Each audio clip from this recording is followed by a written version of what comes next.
Buenos días, Eduardo Esquivel Ancona, Domo de Cristal. Buenos días a todo el presidio. Buenos días, presidenta. Mi primera pregunta es acerca de los gobiernos neoliberales hacían créditos impagables y muchos abandonaron las viviendas que les dio el Infonavit. Se calcula que son 843,000 viviendas. ¿Qué se van a hacer con esas viviendas? ¿Pueden ser rehabilitadas? Hay algunas que tengo entendido que no se puede porque o están muy lejos, no hay la infraestructura, pero hay otras que sí se podrían aprovechar. ¿Hay algún crédito del Infonavit para que la gente pueda acceder a estas casas, y si ya se tiene un censo de cuáles sí se pueden, ¿no? Ya se terminó el censo, ¿no? ¿O todavía falta un poco? Nuestros compañeros de bienestar han tenido muchísimo trabajo, pero ya se va a terminar el censo para poder saber cuántas viviendas están en condición de abandono, cuántas viviendas están ocupadas por quien adquirió el crédito, pero sencillamente no han podido pagar el crédito. ¿Y cuántas viviendas están ocupadas por otras personas que no son realmente quienes adquirieron el crédito? Una vez que tengamos el censo, podemos hacer un programa integral, un programa en donde aquellos que siguen viviendo en esa vivienda pero no han podido pagar su crédito, pues que nos acerquemos a ellos para ver de qué manera lo pueden hacer. Quienes llegaron a esa vivienda sin que sean los derechohabientes del crédito, pues hay que hacer todo un procedimiento para saber si pueden adquirir esa vivienda una vez que resolvamos el problema del crédito y todos los asuntos jurídicos. Y las viviendas abandonadas, muchas de ellas que no tienen servicios, que son de 15 metros cuadrados incluso, que en realidad fueron un negocio, no fueron una vivienda en sí, pues esas tendremos que darles otra orientación. Entonces, terminamos el censo y a partir de ahí, pues ya podemos informarles qué vamos a hacer con estas viviendas. En algunos municipios son muchas, se dio suelo, se construyó sin ni siquiera tener beneficiarios, o se construyeron muy lejos de los centros de trabajo y sencillamente se abandonaron. Entonces tenemos que terminar el censo para poder dar la alternativa. En otra pregunta también del Infonavit, hay unos créditos muy altos que estaban a salario mínimo. Estos, tengo entendido que hay un programa que se llama responsabilidad compartida para que estos créditos que están a salario mínimo, con los salarios mínimos que incrementó el gobierno de Andrés Manuel López Obrador y el de usted, pues se les vienen los créditos, se les incrementan mucho los créditos. Este programa, todavía hay muchos créditos a salario mínimo del Infonavit, o ya son menos, y si los nuevos créditos ya no son a salarios mínimos. Octavio.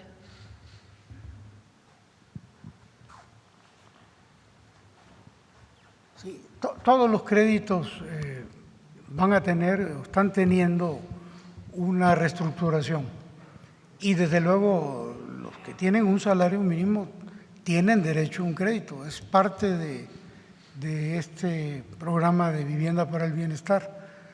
Entonces, no sé exactamente el caso concreto que tú señalas, pero lo podemos revisar o pedirle a la persona que tiene ese problema que se meta al micrositio de Infonavit y a lo mejor ya aparece ahí su solución. Para que ya no sea salario mínimo su crédito. Es que es el crédito que se incrementa si el salario mínimo se Esos incrementa. son exactamente a los que me refiero. O sea, ¿qué pasaba antes? Antes ni los bancos, ni los más usureros de la historia del mundo, del universo. Aquí en el Infonavit se cobraban los intereses y se cobraba el capital, como debe ser y como cobran en todos los bancos. Algunos cobran más caros los intereses, esa es la diferencia. Pero en el Infonavit no solo se cobraba el capital y los intereses, sino que se le adicionaba el incremento al salario mínimo, que es lo que tú te refieres. Esos son los créditos impagables, esos son los 4.856.000 que ya se reestructuraron y que ya quedaron en condiciones de pagar. Exactamente a eso nos estamos refiriendo. Son 4.8 millones. Y actualmente ya no se tiene, si yo adquiero un crédito nuevo, ya no sé, esto ya no me van a incrementar el salario mínimo. De hecho, durante el gobierno del licenciado López Obrador, ya se dejaron de dar estos créditos. Fueron como 1.600.000 créditos que se dieron en esa administración, pero ya sin el incremento del salario mínimo. Cuando uno ve el comportamiento, ¿podemos poner una lámina, Presidenta?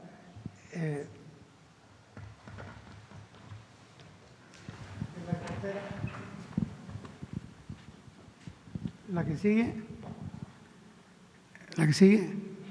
Aquí. A ver, no, la que sigue. Aquí. El total de créditos del Infonavit son 6.600.000 créditos. Este 1.300.000 se otorgó en el sexenio del licenciado López Obrador, pero ya de manera correcta. Estos no tienen ningún problema. Su tasa de mora, su cartera vencida, es del orden del 3%, que es la misma cartera vencida que tiene cualquier banco en México, el promedio de cartera vencida. El problema eran estos, que traían cerca del 50% de cartera vencida, no los pagaba la gente porque no podía. Entonces, ya no se dan, nosotros estamos exactamente en este esquema de dar créditos que son perfectamente legales, pagables, Y a tasas bajas. Y a tasas bajas, ¿sí? Esos ya no se dan en el Infonavit. En una siguiente pregunta, Sociedad Hipotecaria Federal va a seguir dando, ya lo dijo la licenciada, va a seguir dando créditos a las personas, pero también va a seguir dando créditos a los desarrolladores hipotecarios para… Esencialmente es a las personas. Sí. Hoy no los invitamos, pero los podemos invitar a la siguiente de vivienda para que expliquen cómo está funcionando Sociedad Hipotecaria. Y ya por último, le quisiera preguntar, ya no se refiere a vivienda, ¿qué le contestaría al presidente Donald Trump, que ayer dijo que era el Tratado de Libre Comercio, el TEMEC, era intrascendente para México y que los coches se podían hacer en Estados Unidos y no necesitaban de México ni de Canadá? Nuestras economías están muy interrelacionadas, muy integradas. La economía de Canadá, Estados Unidos y México, pero vamos a referirnos a México y Estados Unidos. Quienes más defienden el tratado son los empresarios estadounidenses. Los que más, por supuesto, México también. ¿Por qué? Porque hay una integración muy grande. Ellos tienen muchísimas plantas de producción, no solo de autos, sino de muchísimas temas. Recientemente compraron una empresa de transformadores en México, una empresa estadounidense, con un monto muy significativo. Quiere decir que hay confianza en el país. Entonces, no estoy convencida pues que va a seguir la relación comercial con Estados Unidos. La cadena de suministros. Todo pues, no solo en la automotriz, en prácticamente todo. Fíjense, ahora que hubo el conflicto con algunos productores agrícolas, los meses finales del 2025, y que cerraron un puente de Ciudad Juárez, bueno, tuvimos llamadas, lo cerraron un día o día y medio, 2 máximo. Las llamadas desde Estados Unidos al secretario de Economía, al secretario de Relaciones Exteriores, de que se abriera la frontera porque estaba afectando ya a la producción en Estados Unidos, de distintas áreas. Entonces son 400,000 vehículos de tránsito diario, más de 300,000 millones de dólares de comercio, en fin, hay mucha integración. Entonces, no voy a debatir en particular, sino sencillamente la importancia que tiene para ambos países que se mantenga la relación comercial con Estados Unidos. Y pues ya por último, la Secretaría del Trabajo, no sé cómo le llamen en Estados Unidos, dio 28 millones de dólares para el fortalecimiento de las relaciones laborales en México. ¿Qué opinión tiene de este? Le invitamos a Marat si quieren para que pueda explicar, a ver si hoy nos dan una nota. Y lo invitamos, estamos haciendo muchas cosas con trabajo y con el IMSS. Además de este tema, les informo, estamos trabajando para fortalecer, garantizar la seguridad social de los jornaleros agrícolas, de las y los jornaleros agrícolas, en particular para aquellos que se dedican, para la producción dedicada a la exportación, para todos, pero en particular para la exportación. Va muy avanzado ese trabajo. Y estamos trabajando en otras acciones, además de las 40 horas, para mejorar las condiciones laborales de las y los trabajadores de México. Muchas gracias. Vamos. A ver, Carlos, hace mucho que no preguntas. Buenos días a todas y todos. Carlos Navarro, de Heraldo Media Group. Presidenta, si nos pudiera explicar cuáles serían los panoramas con el TEMEC y sin el TEMEC para México en esta situación. No quisiera yo hablar de sin TEMEC. ¿Qué garantiza el tratado comercial?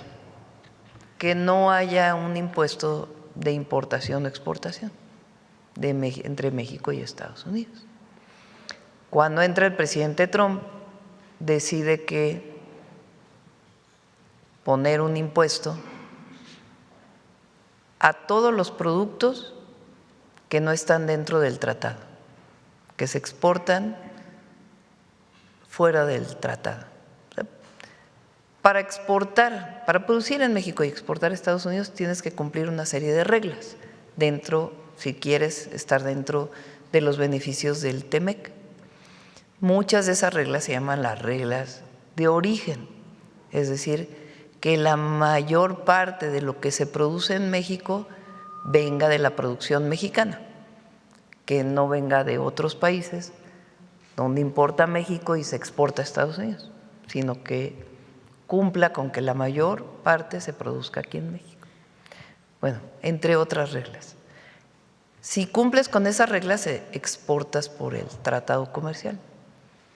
Si no exportas, o si exportas incumpliendo esas reglas, antes podías tener prácticamente 0 aranceles. Ahora sí hay, por una disposición que puso el gobierno de Estados Unidos. Esa manera en que se exportaba, que no era el TEMEC, no sé si se entiende. O sea, hay 2 maneras de exportar.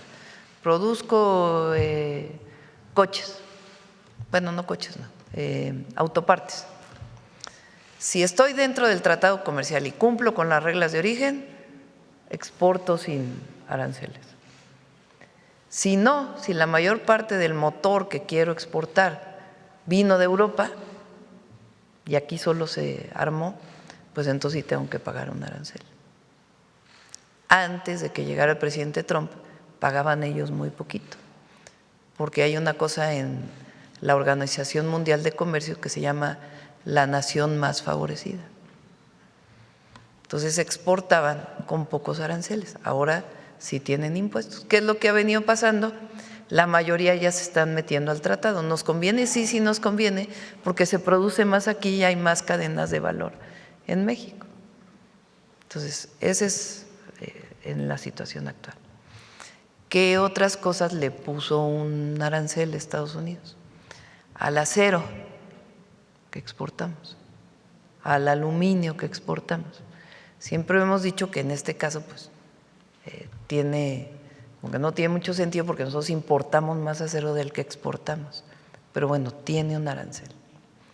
Y en el caso de los vehículos terminados que se exportan dentro del TEMEC, tiene un arancel que es el 25% menos lo que se fabricó en Estados Unidos.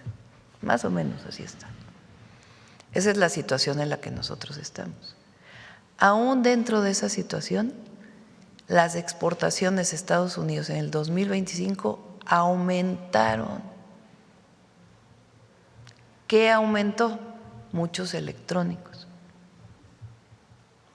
muchas maquilas de electrónicos en nuestro país que están exportando hacia los Estados Unidos, entre otros productos. ¿Por qué ocurre eso? Pues porque la cercanía con Estados Unidos y la integración económica de muchas empresas, pues existe. Entonces, una parte se fabrica acá y otra parte se fabrica allá. Ha dicho muchas veces el presidente Trump que él no está de acuerdo, particularmente en vehículos, pero aún así se siguen exportando vehículos, poco menos que en el 2024, pero se siguen exportando vehículos. Entonces nosotros creemos que es muy beneficioso para Estados Unidos. Por cada empleo que se creó aquí relacionado con esta integración comercial, hay un estudio que dice que se crearon 3 empleos en los Estados Unidos. No es que el empleo en Estados Unidos se venga para acá. Como hay integración, se crea empleo aquí y se crea empleo allá. Entonces, esta integración es muy difícil de romper. ¿Quiénes son los principales que defienden esto? Pues las empresas estadounidenses que son beneficiarias de esta integración que se ha dado por 30, 40 años. Entonces, más bien lo que hay que hacer es decir, a ver, ¿cómo seguimos avanzando en el tratado? Y si hay modificaciones, pues buscamos las modificaciones. Pero es benéfico para Estados Unidos y benéfico para México. Incluso a Estados Unidos le importa hoy mucho la competencia con China por el desarrollo de China en muchísimas áreas y otros países asiáticos, pero principalmente China. Es mucho mejor que nos mantengamos como América del Norte para competir con China que solito Estados Unidos. A ellos les conviene en esta competencia económica con otros países. La mano de obra del mexicano y la mexicana es extraordinaria, extraordinaria. Me dijo una vez creo que lo platiqué aquí, ¿no? Un dueño de una empresa automotriz, y me lo han dicho varias, que las empresas automotrices más productivas que tienen son las mexicanas. O sea, las fábricas automotrices más productivas son las mexicanas, por la mano de obra del y el mexicano. Antes se decía que vinieran a invertir porque aquí los salarios son más bajos, son menores que en Estados Unidos, han ido aumentando para mejorar el bienestar de las familias, pero la capacidad que tenemos los mexicanos en el empleo en el campo, en las fábricas, en los servicios, es algo extraordinario. Y tiene que ver pues con el amor al trabajo que siempre hemos manifestado los mexicanos y la fortaleza cultural que tenemos, entre otras cosas. Entonces, es muy importante para Estados Unidos el tratado comercial. Presidenta, sabemos la forma de comunicar del presidente Trump y con todo este contexto, con todos estos datos que usted nos está dando, ¿qué lectura le da a estos dichos de que el TEMEC pues, simplemente no les funciona? Pues no quisiera yo entrar en el debate directo, ¿no? O sea, yo creo que hasta ahora, con sus dificultades e incluso las restricciones que ellos han puesto, está funcionando la integración económica para ambos países. Presidenta, ¿cómo se va a organizar el equipo revisor, porque no es negociación, es revisión de México para este tratado comercial? Bueno, hay un equipo que coordina el secretario Marcelo Ebrard, en el que también participa Relaciones Exteriores, que pues está encabezando los trabajos en Estados Unidos. Hay muchísima comunicación, muchísima. Recientemente también estuvo el secretario de Hacienda, reciente, pues ayer, hace 2 días, en Washington por una reunión del G7 que coordinó el secretario del Tesoro de los Estados Unidos. Hay mucha comunicación. Presidenta, ¿qué pasa en el mundo con esta hambre por el poder, por los recursos naturales, por los recursos económicos, que nos está llevando a un escenario donde pareciera que la humanidad pues no es la prioridad, esta hambre del poder? ¿Qué pasa en el mundo, Presidenta, con esta situación? Vemos las situaciones en América, en Europa, en Asia. ¿Qué pasa en el mundo, Presidenta? Me parece que México lo que tiene que hacer es, como lo dice nuestra política exterior, nuestra Constitución, es seguir pugnando por la paz y la soberanía de las naciones. Lo dice no solo nuestra Constitución, sino la Carta de Fundación de las Naciones Unidas. Y eso tiene que ser la guía.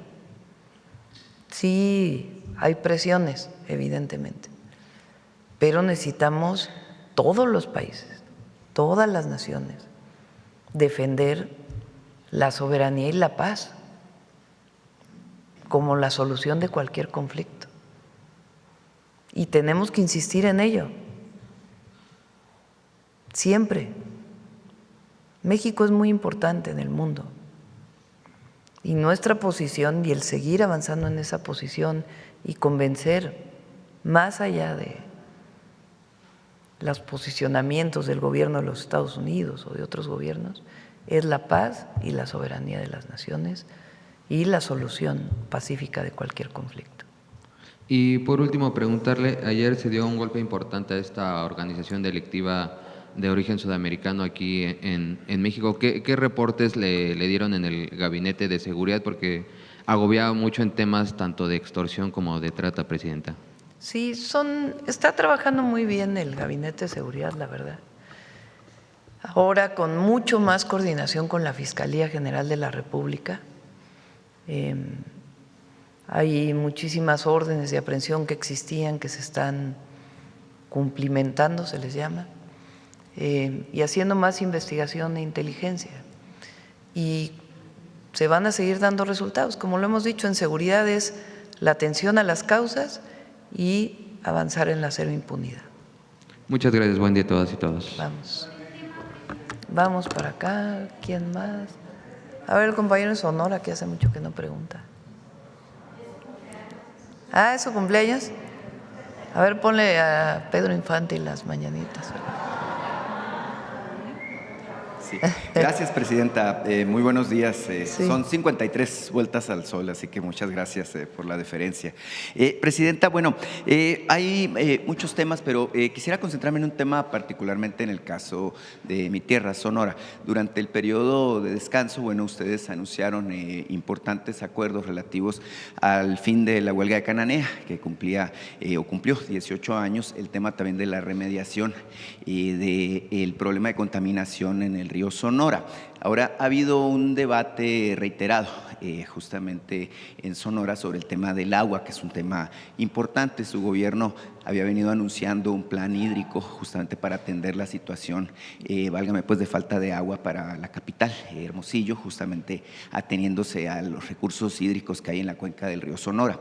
En particular, tengo entendido que después de resolver estos dos problemas que estaban antes, pues creo que su gobierno tiene la determinación de seguir adelante con este proyecto. Preguntarle algunos de los detalles de lo que se está viendo justamente para atender este plan hídrico para Hermosillo y para la cuenca del río. En Sonora tenemos varias obras, obviamente el puerto de Guaymas, la carretera Guaymas-Chihuahua, que este año va a iniciar un mucho mayor avance, y algunas otras obras importantes. Está el programa de vivienda, los programas de salud y obviamente cumplir con el programa de justicia para Cananea que planteamos. Y el tema del agua para Hermosillo lo está trabajando con agua con el gobernador Durazo para que se tome una decisión sobre el tema de las presas y si no algunas otras acciones que se tengan que desarrollar para garantizar el agua para Hermosillo. Entonces está trabajando en ello y con gusto lo informamos. Bueno, en este mismo contexto, Presidenta, se vino hablando durante el último trimestre del año pasado de un proyecto que tiene el gobierno del estado de Arizona. Ellos, tienen una situación similar a la que padecemos en Sonora, mucho estrés hídrico, falta de agua, y ellos están planteando una propuesta que creo que será interesante revisar, discutir. Ellos quieren construir una megaplanta desaladora, incluso tienen un proyecto para invertir cerca de $4,000 millones en Sonora, justamente en el municipio de Puerto Peñasco, en la zona de humedales. Ellos lo que proponen es, sí, resolver el problema de abasto de agua para dos ciudades importantísimas de Arizona, que son Phoenix, la capital, y Tucson, una de las ciudades importantes del sur de Arizona. Y lo que proponen es construir esta infraestructura, construir evidentemente una serie de acueductos y, ofrecen a cambio agua para resolver el tema del estrés hídrico que padece Hermosillo en particular. Quisiera yo preguntarle, porque se ha generado ya un debate regional al respecto de este asunto, ¿qué le parece esta idea? Las desaladoras se retrasó un poco la licitación, pero ya se licita la desaladora de Rosarito, en el caso de Baja California. Ahí ya está el proyecto ejecutivo, está atendido el tema ambiental.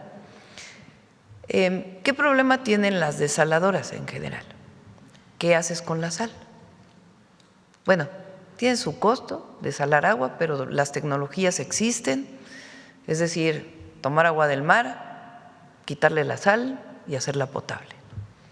Esa es una planta desaladora.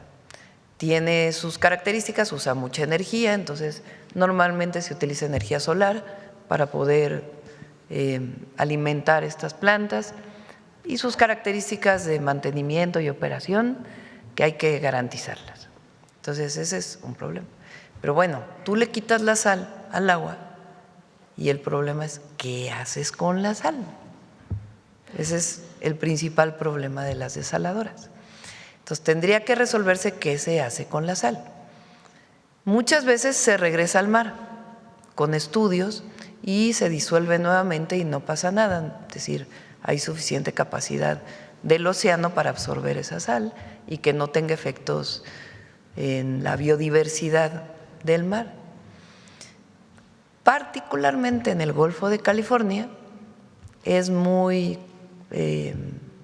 sensible y hay una biodiversidad enorme. Entonces habría que resolver qué se hace con la sal en el caso de esta propuesta. La sal puede procesarse y puede también venderse, tiene distintos usos, no solamente el alimenticio. Pero el asunto de regresar la sal al Golfo de California podría tener sus problemas. Entonces hay que estudiar la parte ambiental para poder aprobar una desaladora en el Golfo de California. Sí, en este caso, bueno, se trata de un proyecto de gran envergadura y bueno, al final de cuentas usted sabe que la zona del Alto Golfo pues es una zona sujeta a protección ambiental. Evidentemente, bueno, se trata de recursos extraordinarios que está dispuesto a aportar el Estado de Arizona. Es un asunto, bueno, que ha llamado la atención y por lo menos, bueno, plantea una alternativa de solución a este problema que parece eterno que hemos tenido por la falta de agua, Presidenta. Mire, omití presentarme, Demián Duarte de Sonora Power, la revolución que llegó del norte. Tengo otro tema. Hablaba usted ahorita sobre la interdependencia económica que tenemos con los Estados Unidos y cómo, bueno, evidentemente la relación dentro del acuerdo comercial que tenemos con ellos y con Canadá, pues ha sido muy exitosa. Mire, justamente en este contexto, bueno, Sonora sigue armándose y creando, bueno, visiones estratégicas. Ayer se anunciaba por parte del gobierno de Alfonso Durazo una alianza con una firma francesa, una firma que se llama Latecor, que se dedica a hacer partes para los fuselajes de aviones. El tema es que se está proponiendo y se va a hacer, de hecho, porque ya es un acuerdo, crear una estrategia para capacitación de personal que puede incorporarse a esta industria que es la aeroespacial, en donde Sonora pues tiene una ventaja competitiva importante, pero también a otros segmentos de industria, como es la industria electrónica, como es la industria automotriz, como es la industria de autopartes. Evidentemente Sonora, por su carácter fronterizo, pues es uno de los estados más interesados, así como Baja California, seguramente Chihuahua y todos los estados de la frontera, pero también aquí el centro del país, en que se mantenga este modelo de integración y sociedad comercial. ¿Usted cómo ve este tipo de esfuerzos que se están haciendo justamente para mejorar la competitividad? Muy bien, un trabajo extraordinario el que hace Alfonso Durazo al frente de Sonora.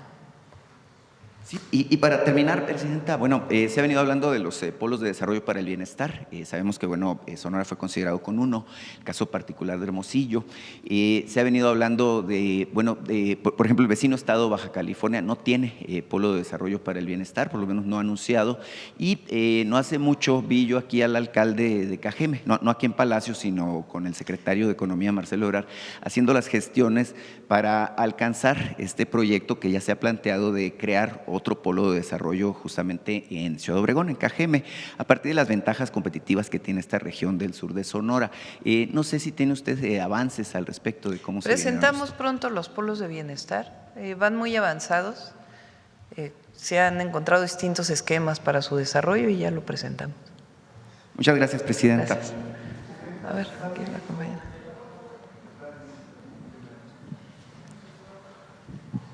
Muchas gracias, Presidenta. Buenos días, Yaret Arcinega de Revista Fortuna. Presidenta, con este programa de vivienda tan contundente por parte del gobierno, ¿se ha registrado alguna reacción positiva de desarrolladoras privadas que antes pues solo pensaban en hacer negocio aprovechando los subsidios? ¿Si han pedido algún programa, pero pues simplificación o reducción de trámites? Sí, incluso parte del programa de vivienda del Infonavit tiene algunas alianzas con desarrolladores inmobiliarios privados. Algunos predios que eran de ellos, que no habían podido desarrollar su vivienda y que ahora son parte del plan de vivienda para el bienestar. Tienen que garantizar el precio de la vivienda, evidentemente, pero hay alianzas con desarrolladores. Muchas gracias, Presidenta. En otro tema… En otro esquema, porque antes lo que pasaba es que la vivienda del Infonavit era un negocio, en realidad. Entonces era el negocio para el desarrollador privado, se le daba el crédito prácticamente al desarrollador privado del dinero de los trabajadores, el desarrollador privado hacía la vivienda y después se iban otorgando las viviendas de acuerdo al crédito del trabajador con estos créditos impagables. Pero el desarrollador pues se veía beneficiado. Y otros casos que aquí planteó también Octavio de corrupción, que esperamos que ahora con la fiscal Ernestina Godoy pues puedan seguir avanzando. Pero ya no es así. Claro que el desarrollador puede tener sus ganancias, pero no está pensada la vivienda como un negocio, la vivienda social, la vivienda popular como un negocio. Hay desarrolladores inmobiliarios que hacen vivienda también, y que hay todas las condiciones para hacerlas. Pero en el caso de la vivienda para el bienestar, el objetivo es el derecho a la vivienda de las y los que menos tienen. Muchas gracias, Presidenta. En otro tema, Presidenta, de cara al Foro Económico Mundial en Davos, ¿cuál será el énfasis y los objetivos del Gobierno de México en esta reunión? Va a ir, en este caso, la secretaria de Semarnat, va Alicia Bárcenas, y va a hablar de desarrollo con justicia del modelo mexicano y también vinculado con los temas ambientales. Entonces, Alicia va a ser nuestra representación en Davos. ¿Asistirá alguna representación de personas que estén, o de empresarios en particular que Sí, estén incluso impulsando? va la empresaria Altagracia Gómez, va como parte de este consejo muy amplio que ya se ha ido incrementando de empresarios, también para hablar pues del modelo de desarrollo mexicano. Muchas gracias, Presidenta. En un tercer tema, usted ha reiterado el respeto de su gobierno a la autonomía del Banco de México en un contexto internacional donde existen presiones políticas sobre los bancos centrales, como ocurre en Estados Unidos. Preguntarle qué tan relevante ha sido para su administración mantener una relación de sana distancia con la política monetaria del Banco de México. Es muy importante la autonomía del banco. Ahora, como en todo eso no quiere decir que no te puedas coordinar y trabajar juntos en ciertos temas. Por ejemplo, nuestra insistencia de que haya créditos accesibles. Ahora, ya muy pronto vamos a… Luego lo anuncio y no lo presentamos, pero ya lo tenemos prácticamente listo. Los fondos que vamos a utilizar para la infraestructura en el país, para carreteras, para puertos, para aeropuertos, para trenes, cómo vamos a incrementar la inversión pública y la inversión mixta en el país, para energía y para carreteras, trenes, etcétera. Eso es por un lado. Y por otro lado, ya tenemos un programa de créditos accesibles a través de Nafinsa y de la banca. Y eso pues se ha trabajado con la banca privada y también con el Banco de México. El programa de Cosechando Soberanía para el campo, que son créditos para el campo de baja tasa de interés, también se trabajó con Banco de México. Entonces se trabajan temas conjuntos, pero las decisiones monetarias pues son del Banco de México. Presidenta, ¿considera que este respeto ha sido clave para preservar la credibilidad en el manejo de las finanzas públicas y la estabilidad económica del país? Sí, pero además, la verdad, Victoria lo ha hecho muy bien, la gobernadora del banco. Es una mujer muy profesional, muy estudiosa, sin grandes protagonismos, pero miren cómo ha ido bajando la tasa de interés, con el apoyo, pues evidentemente, de los subgobernadores y de, así se llaman, ¿no? Subgobernadores, y de pues el Banco de México. Entonces, yo espero que siga esta dinámica y el peso, pues vean, a ver cómo amaneció el peso, 17, creo que 17.80 más o menos, 81. Muy, muy buen trabajo. Presidenta, regresando al tema de vivienda, con este enfoque, ¿cuál es hoy el papel del Infonavit en la colaboración con desarrolladoras privadas para ampliar pues la oferta de las viviendas? ¿Quieres platicar un poco? ¿Cuál es el vínculo con desarrolladoras? Pues básicamente hemos establecido una gran relación con las empresas constructoras, sobre todo a partir de que hemos venido desarrollando la estrategia de adquirir suelo de los desarrolladores.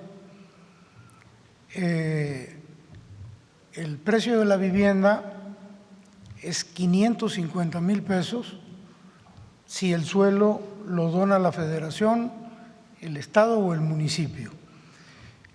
La verdad es que a veces las donaciones se complican mucho y no hubiéramos alcanzado las cifras que hoy tenemos con donaciones.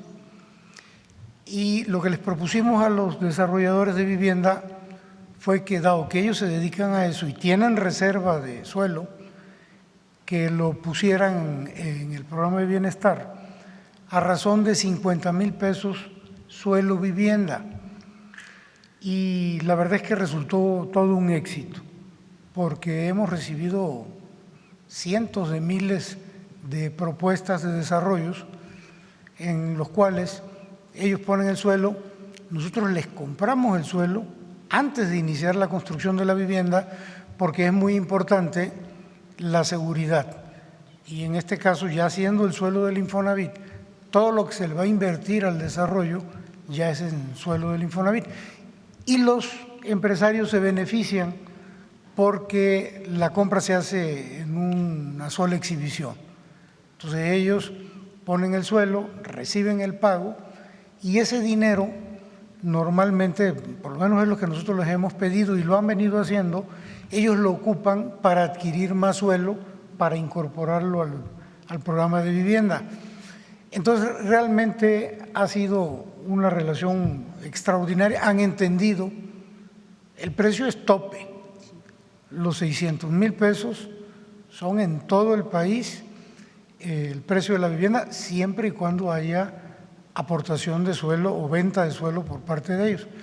Ha sido extraordinario, hoy tenemos más de 900,000 propuestas, tenemos mucho más, algunas se han desechado, de las que consideramos viables 900,000 y más viables 400,000, que son las que estamos pensando arrancar en este año. Pero en términos generales ha sido extraordinaria la relación. Muchas gracias, Presidenta. Ya por último, en esta conferencia en días pasados se le planteó a la Secretaria del Bienestar el tema de la violencia a los adultos mayores y ella nos confirmó que a través de Salud Casa por Casa se había detectado, de repente se detecta un tipo de violencia que es el abandono.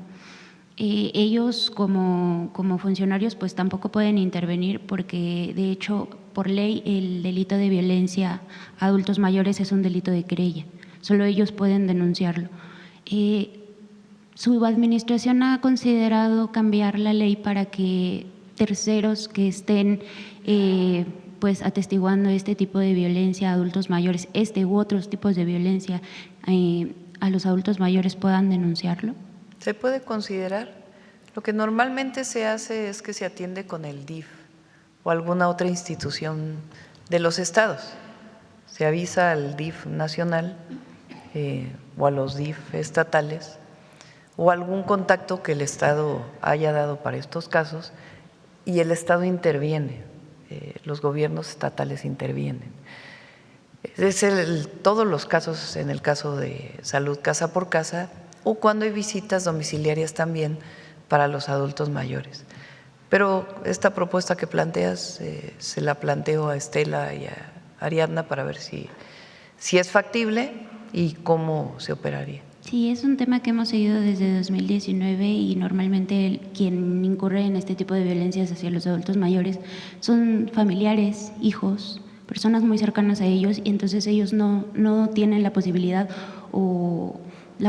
por movilidad, por cuestiones de facultades mentales o incluso porque son personas cercanas a ellos, no se atreven a denunciarlos. Entonces, lo consideramos. Muchas gracias, Presidenta. A ver, compañero de hasta atrás.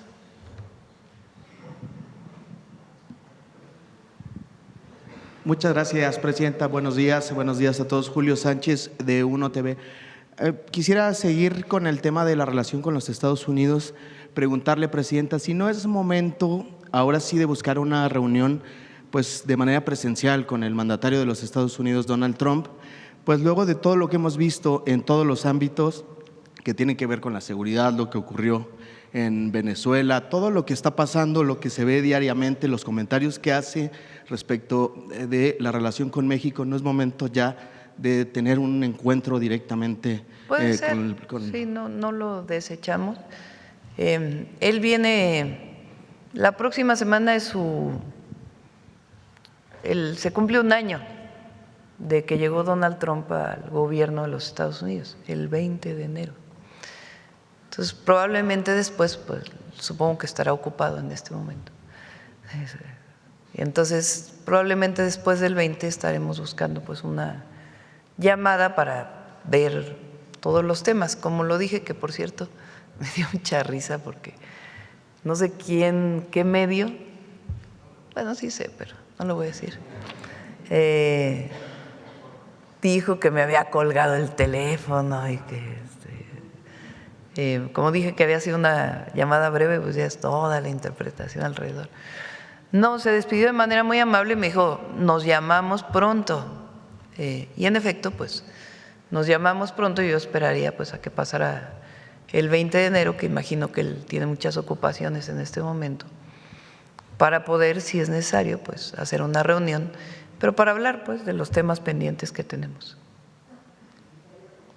¿Lo invitaría a venir a México a que sea la reunión aquí en nuestro país? Pues ya veríamos, ya veríamos. Tenemos mucho trabajo con ellos en muchos temas relacionados con el Mundial, recuerden. O sea, el Mundial es en 5 meses. Por cierto, ya vamos a presentar aquí la continuidad de todas las copas, mundialitos y todo lo que planteamos de apoyo y de desarrollo para los jóvenes, para llegar al Mundial y después. Entonces, viene el Mundial, hay muchos temas de seguridad, por ejemplo, que se están tratando con ellos, relacionados con el Mundial, por obvias razones, y otros temas que estamos trabajando con ellos en relación al Mundial. Entonces, pasando, digamos, el 20, pues, a ver si buscamos una llamada y generamos las condiciones para el trabajo posterior. Y este año, pues, es la revisión del tratado.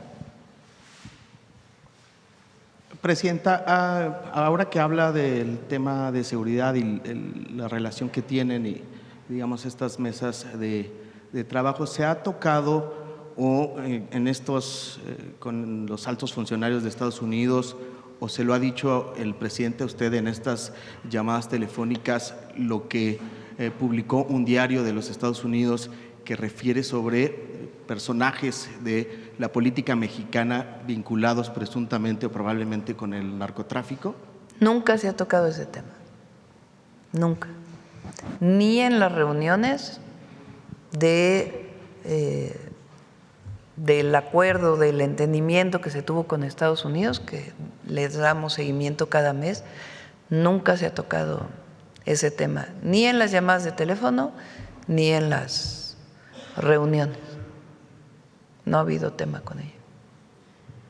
Se habla de personajes como el gobernador de Sinaloa, como el ex gobernador de Tabasco. Eso dicen los medios, algunos medios, no los medios, algunos medios, que la verdad inventan. Recientemente, no sé, el reportaje del Wall Street Journal, que no sé exactamente qué planteó, que venía nada que ver con lo que se habló en la llamada, ni se ha planteado nunca. O sea, no hay un caso en donde nos hayan dicho, tenemos pruebas de esto, hay una orden de aprehensión, hay una… no. ¿Y lo de las visas tendría relación con esto, la cancelación de visas? Bueno, eso tendría que decirlo el gobierno de los Estados Unidos. Cuando nosotros les preguntamos de las visas, ellos dijeron, es una relación individual entre el gobierno y quien solicita la visa. Y ellos toman sus decisiones. Pero de ahí a que nos hayan dicho, hay que hacer un equipo, un grupo especial por estos temas, no, categóricamente digo, no ha habido esta solicitud. Presidenta, por último, quisiera preguntarle o pedirle algún comentario respecto de lo ocurrido en Campeche con el rector de la universidad. Hubo ahí una detención, salió en las noticias. ¿Algún comentario que nos pueda regalar, por favor? Pedí una nota el día de hoy al secretario de Seguridad y a la secretaria de Gobernación sobre cuáles son las, digamos, de qué se le acusa y cuáles son las pruebas para su detención. Cuando revisemos les puedo dar mi opinión. No puede haber en México ninguna detención que tenga que ver con un asunto político. No debe haberlo. Si hay una detención de un personaje relevante como un rector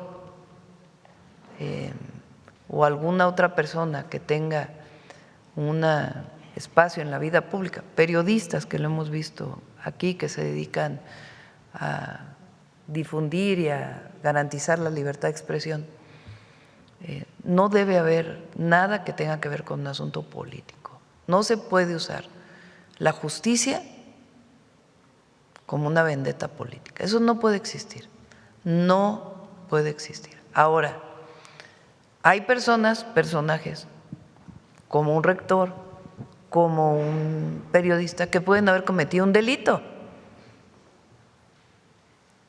Y no, también al revés, no por ser rector, pues estás exento de la justicia. O no por ser periodista, pues estás exento de la justicia si cometiste un delito. O no por ser presidente municipal, gobernador, diputado, senador o cualquier puesto de elección popular, si cometes un delito, pues tiene que haber cumplimiento de la ley, tiene que haber justicia. Entonces, en este caso en particular, pues hay que ver cuáles son las pruebas, ¿verdad? Entonces, si hay pruebas suficientes para la detención porque cometió un delito, pues no puede ser que por ser rector no tenga sus consecuencias. Ahora, si es otro tema, pues no debe usarse la justicia para ello, ¿no? La ley, decía Juárez, nadie puede estar por encima de la ley, nadie ni nada. La ley es una norma social que garantiza la democracia. Y nosotros tenemos que garantizar, por eso además el cambio en el Poder Judicial, para que los jueces garanticen la justicia que finalmente está establecida en las leyes. Entonces nosotros, nuestra lucha pues es por la democracia y porque la ley se cumpla siempre y que no se haga mal uso. Porque antes hablaban del Estado de Derecho, pero era para proteger a unos cuantos. No, aquí queremos que el más pobre esté protegido, que las mujeres estén protegidas, que los adultos mayores estén protegidos, que los más vulnerables estén protegidos y que aquel que haya cometido un delito, pues que se juzgue adecuadamente, se persiga y se juzgue adecuadamente. Entonces, para poder dar una opinión sobre este caso, pues tendría que estar bien informada. Nosotros confiamos en Laida, es una mujer pues que ha luchado toda su vida por la democracia en México. Pero bueno, hay que ver en particular este caso.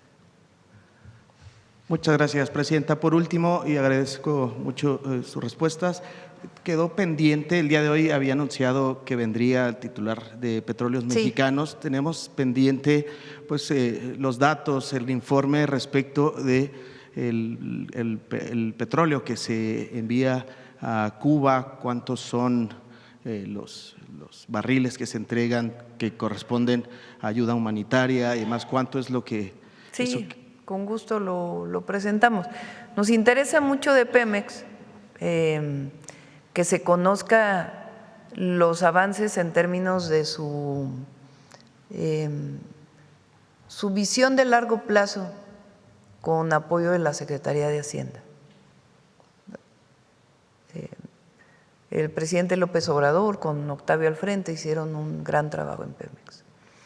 Y nosotros lo que estamos haciendo es consolidando y dándole a una visión de largo plazo y garantizando sus recursos con el apoyo de la Secretaría de Hacienda en un modelo muy creativo que ha permitido que incluso las calificadoras le suban la calificación a Pemex. Entonces es muy importante que el pueblo de México, porque finalmente Pemex es una empresa del pueblo de México y nosotros tenemos que informarle al pueblo cómo va Pemex, cómo va todo el gobierno, pero en particular cómo va Pemex. Y va muy bien. Entonces queremos dar todo ese informe, cómo se está avanzando en la petroquímica, la refinación pues está en su nivel más alto, muchas obras que quedaron en proceso se están terminando, La refinería Dos Bocas, pues más de 300,000 barriles diarios. Entonces va muy bien Pemex, CFE también. Presidenta, el que México se convierta o que sea ahora el principal proveedor de petróleo para Cuba, ¿no tiene algún impacto en la relación con los Estados Unidos y el presidente Trump? ¿Qué planteamos nosotros? Primero, México es un país soberano y México toma sus decisiones, lo primero. Lo segundo, en las discrepancias, vamos a ponerlo así, entre Estados Unidos y Cuba, México está en la mejor disposición de ser un vehículo para generar un diálogo. ¿Qué tiene que ocurrir? Pues que estén de acuerdo las dos naciones, los dos estados, y las condiciones en las que ésta se daría. Nosotros creemos que quien debe decidir el destino de los cubanos son los cubanos, las y los cubanos, porque esa es nuestra Constitución, es la soberanía de los pueblos. Entonces, en ese marco nos movemos. Muchas gracias, presidenta. Sí, buenos días. gracias. Que por cierto, ayer vi también un video de un discurso que di en un mitin en el Zócalo en el 2008, cuando nos organizamos las Adelitas del petróleo para defender el petróleo mexicano. Entonces, lo usó la derecha, chistoso, ¿no? Lo usa la derecha como para decir, miren, defiende el petróleo mexicano, pero está enviando petróleo a Cuba. ¿Qué tiene que ver una cosa con la otra? Nada. La defensa de que el petróleo en México pues sea de las y los mexicanos, como está establecido en la Constitución. Lo que nos oponíamos en aquella época es que prácticamente querían privatizar toda la producción petrolera y acabar con Pemex. Ese era el objetivo de todo el periodo neoliberal, desde Salinas de Gortari hasta Peña Nieto, pero pues no lo lograron. Entonces, no tiene que ver nada una cosa con la otra. Por cierto, fue un movimiento muy bonito. 15 brigadas de mujeres, de miles de mujeres defendiendo el petróleo. Bueno, adelante. Vamos. Ya fue de este lado, vamos de este lado. A ver, el compañero y ya cerramos. Ya son 9:30. Presidenta, en su tesis doctoral, la tercera que aportó a la UNAM, habla respecto al ahorro de la energía residencial y plantea una transición. ¿Cree que esta coyuntura del desarrollo de más de 1 millón de viviendas pueda incluir en su contexto su propuesta de la tercera tesis doctoral? Sí, traen eficiencia energética las viviendas. Es que les comento siempre que tienen que tener sombra las viviendas en los lugares donde hay altas temperaturas, y la energía para no eólica. usar tanto aire acondicionado, ¿no? Pero sí tienen contemplado eficiencia energética. Y dado que hace un año el señor director de Infonavit, presidenta, aquí Cuando mismo, hice mi tesis doctoral todavía empezaban los LEDs, imagínense, ya pasó. en el 99. No, Sí. yo me recibí del La doctorado tercera. en el 94 Ok. o 95, por ahí. Oiga, presidenta, y dado que el señor director de Infonavit hace un año dijo aquí en la mañanera, abrió toda la cloaca en Infonavit, recordando que su antecesor acusó al exdirector de Infonavit, al segundo en la administración de Peña Nieto, de devengar un ingreso de 750,000 pesos mensuales o $36,000, y el señor director habló de 100 denuncias que tendría que procesar la Fiscalía General de la República. ¿Cuál es el desenlace de esa investigación? Pues está en la fiscalía. No. ¿Cuántas denuncias presentaron? Más de 100 denuncias. Entonces, pues ahora esperemos que la fiscal Ernestina Godoy avance en esas denuncias. Bueno, detector de mentiras para cerrar.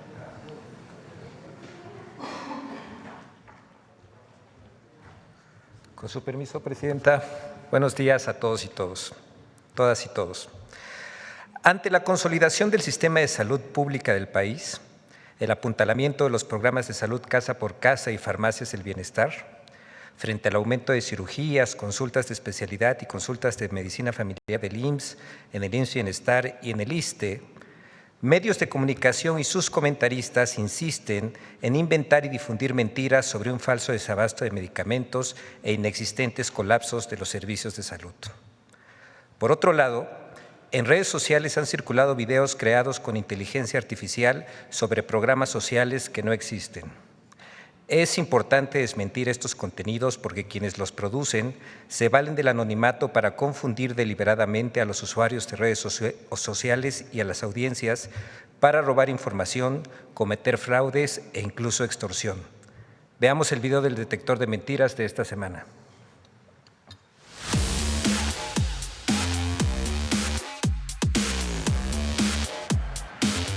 Falso desabasto en farmacias del bienestar, el supuesto espionaje con el nuevo registro de líneas telefónicas y hasta falsos programas sociales son algunas de las noticias falsas que el detector de mentiras localizó esta semana.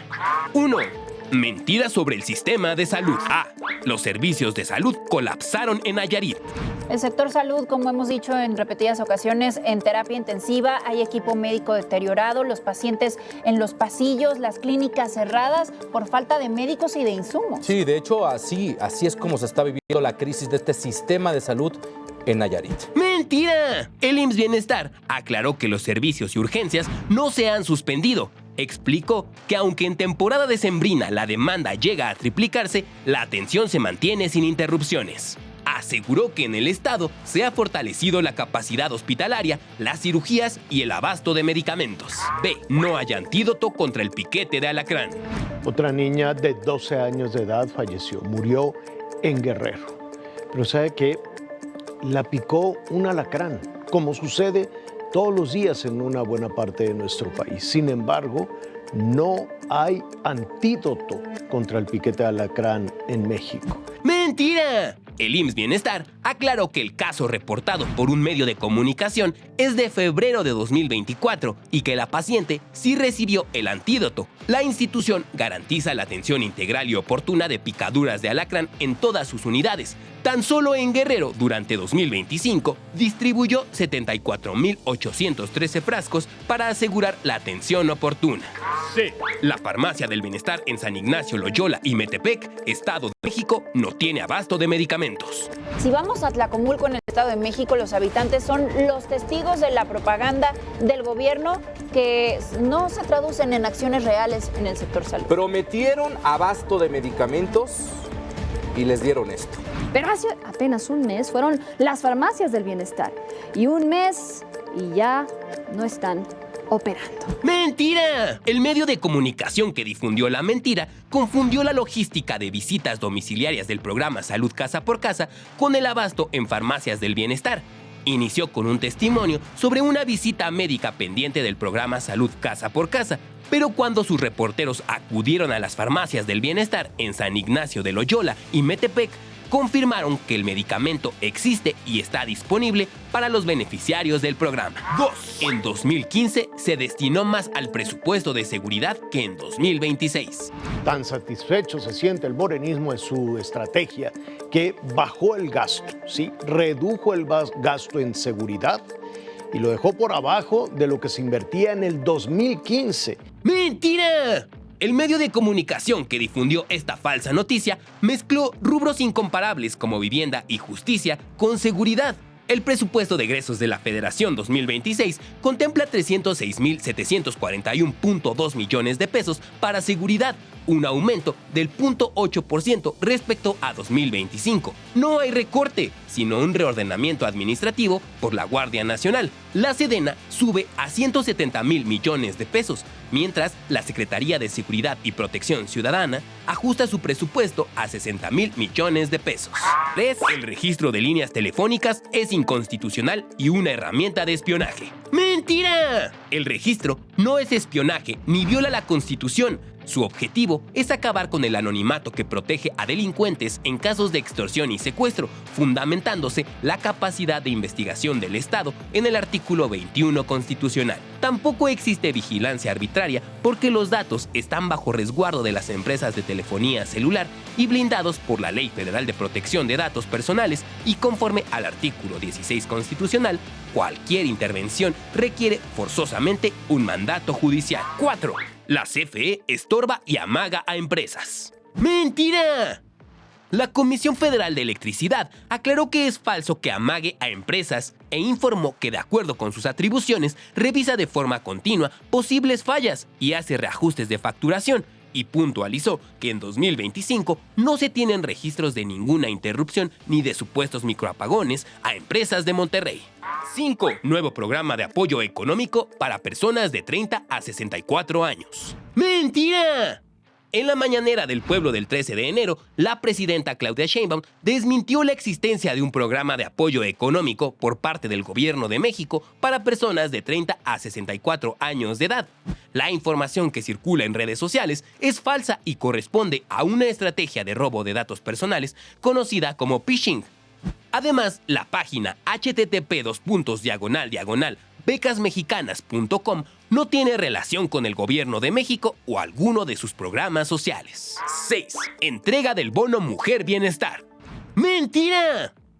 La Secretaría de las Mujeres del Gobierno de México informó el 9 de enero que es falsa la información sobre una supuesta entrega del bono Mujer Bienestar e hizo un llamado a la ciudadanía a consultar únicamente los canales oficiales de la Secretaría para informarse sobre los programas sociales del Gobierno de México.